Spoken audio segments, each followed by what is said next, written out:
जय हिंद दोस्तों। आज हम हरसमस में एमसी मॉड्यूल में क्या क्या काम होता है उसके बारे में जानकारी लेंगे।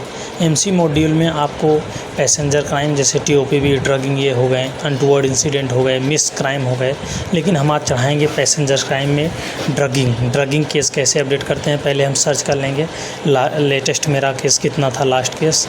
तो लास्ट केस हम देख लेंगे हमारा लास्ट केस कितना था। लास्ट केस देखने के बाद उसी के हिसाब से हम नेक्स्ट केस की एंट्री देंगे, नहीं तो डबल हो जाता है। हम ये लास्ट केस हमारा देख लिए कि हमारा ये लास्ट केस है। इसके बाद हम इसको काट के अपना नेक्स्ट केस न्यू में क्लिक करेंगे, अपना नेक्स्ट केस डालेंगे, कौन सा हमारा नेक्स्ट केस होगा। नेक्स्ट केस डालने के बाद उसमें ड्रगिंग लिख देंगे।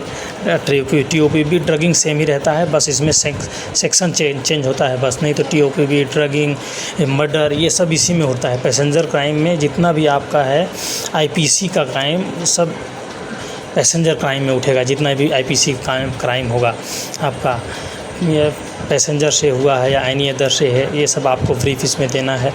एसओआर है या नहीं है, अगर एसओआर है तो उसमें एस करना है, नहीं है तो उसमें नो कर देना है, नो कर दिए हैं।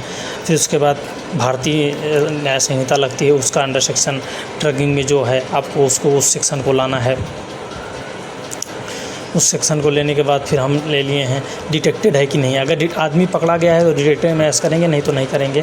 फिर डेट टाइम डाल देंगे, जो आपको डेट और टाइम आप जीआरपी के पास से हमको ये सब मिलता है, तो जीआरपी के पास से एफआईआर में जो रहेगा हम उसी टाइम को प्रॉपरली उसी का फॉलो करते जाएंगे, उसी को हम भरते जाएंगे। रेलवे प्रमाइसेस में हुआ है ना, रनिंग ट्रेन में हुआ है, बिटवीन सेक्शन में हुआ है या रेलवे स्टेशन में हुआ है, जैसा भी है आपको उसको भरना है, पूरा प्रॉपर तरीके से भरना है, उसके बाद सबमिट करना है दोस्तों। वैसे इसमें एमसी मॉड्यूल में कोई भी केस उठाने से उसको ज़्यादा दिक्कत नहीं, उसको हम डिलीट भी कर सकते हैं, डायरेक्ट डिलीट कर सकते हैं। उसको हमें कॉम्पिटेंट अथॉरिटी से कोई उसका ऑर्डर नहीं लेना पड़ता है। लेकिन सीआरआर में जो सीआरआर मॉड्यूल है, क्राइम रिकॉर्ड रजिस्टर, उसमें हम कोई भी एंट्री करेंगे, गलत एंट्री करेंगे तो उसको डिलीट करने के लिए उसमें एक्सपंज बुलाता है। एक्सपंज करने के लिए हमको कॉम्पिटेंट अथॉरिटी से अप्रूवल लेनी पड़ेगी। लेकिन मिसलेनियस क्राइम में ऐसा कुछ नहीं है, इसको आप प्रॉपर भरिए। कोई गलती हो गई है तो आप ये जो डिलीट ऑप्शन दिख रहा है नीचे, आप इसको डिलीट कर सकते हैं, फिर से भर सकते हैं।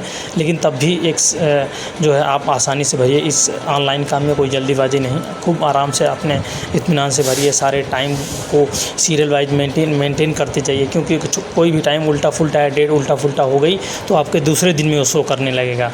फिर कौन सूचना दिया है, किसको सूचना दिया है, उसके बाद ब्रीफ लिख देंगे क्या है, क्योंकि पूरा ब्रीफ तो हमको जीआरपी से मिलता नहीं है, एफआईआर में थोड़ा सा ब्रीफ मिलता है, तो हम अपना लिख देंगे केस रिलेटेड ड्रगिंग या केस रिलेटेड टीओपीबी। हमारा केस होने से जो आरपीएफ पकड़े डिटेक्ट करेगा तो वो आरपीएफ वाला तो पूरा केस हमको मिल जाएगा, क्योंकि उसका डीसीआर हम ही अपलोड करते हैं, हम ही बनाते हैं। लेकिन जो जीआरपी से मिलता है उसमें पूरा ब्रीफ नहीं मिलता है, तो छोटा सा ब्रीफ लिख देंगे।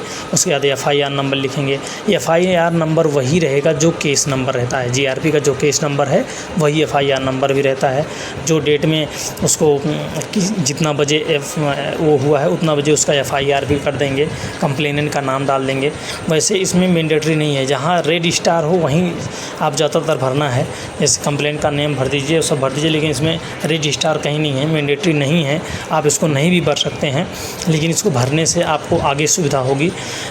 वैसे जो एफआईआर डालता है अधिकतर वही विक्टिम रहता है, इसलिए नहीं भरने से भी कोई दिक्कत नहीं, क्योंकि आप विक्टिम में इनको शो करेंगे तो विक्टिम में आप इनको ऑलरेडी शो करना ही है।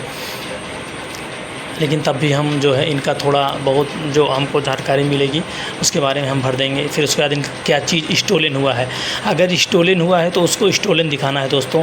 अगर स्टोलन हुआ है, रिकवरी हुआ है, तो स्टोलन और रिकवरी 2 बार ऐड कर देंगे, एक में ही नहीं दिखाएंगे। अभी फर्स्ट में हम स्टोलन दिखा रहे हैं, क्या आइटम इनका चोरी हुआ है, उसका कितना आइटम का नंबर कितना है, उसका रेट कितना है, उसका वैल्यू कितना है, ये सब हम इसमें मेंशन करेंगे। अभी अगर यहाँ रिकवर्ड हुआ होता तो हम उसको रिकवर में भी देते, और ऊपर जो एक लिखा है पर्सन इन्वॉल्व, वहाँ हम एक्यूज पर्सन को ऐड करके डालते, ऐड करके ऊपर वाले में ऐड रो करके हम उसमें एक्यूज का नाम डाल देते हैं।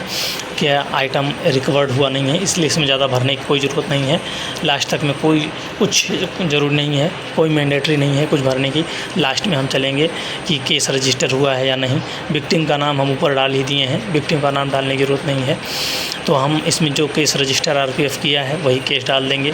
जिस जोन में आपका जोन पड़ता हो वो जोन क्लिक कर दीजिए, डिवीज़न को क्लिक कर दीजिए। उसके बाद जो पोस्ट है आपकी वो पोस्ट को क्लिक कर दीजिए। फिर उसके बाद ये सब जीआरपी के पास जाता है, तो हम उसको जीआरपी है लोकल पुलिस जो भी हो, जीआरपी है लोकल पुलिस जिस डेट में केस रजिस्टर हुआ है उस केस को उस डेट को मेंशन कर देंगे। फिर आगे नेक्स्ट पे हम चलते हैं। ये हमारा केस स्टेटस है। केस स्टेटस अधिकतर इसमें अंडर पुलिस या जीआरपी इन्वेस्टिगेशन में ही रहता है। आप इसको एक दो दिन बाद भी दिखा सकते हैं। फिर उसके बाद सबमिट कर देंगे। देखिए हमने कुछ गलत भरा है, ये मांग रहा है कोच नंबर या रेलवे पेरेंटेज का नाम मांग रहा है। इनके पेरेंटेज का नाम नहीं पता है तो इसमें डैश दे सकते हैं आप।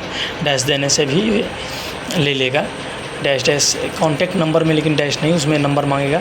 कॉन्टैक्ट नंबर में डैश भर देंगे तो कॉन्टैक्ट नंबर ये देखिए मांग रहा है कि आप इसमें नंबर भरिए, तो हम कॉन्टैक्ट नंबर को डैश को हटा देंगे। अब इसको हम सबमिट करेंगे और ये हमारा पूरी तरह से सबमिट हो गया है दोस्तों। आप देख लीजिए ग्रीन कलर से सक्सेसफुली हो गया है। अब इसमें हम सर्च बॉक्स में जाके देख लेंगे, कभी कभी नेटवर्क इशू होने से नहीं सबमिट होता है। ये हमारा देखिए सबमिट हो गया है। थैंक यू दोस्तों।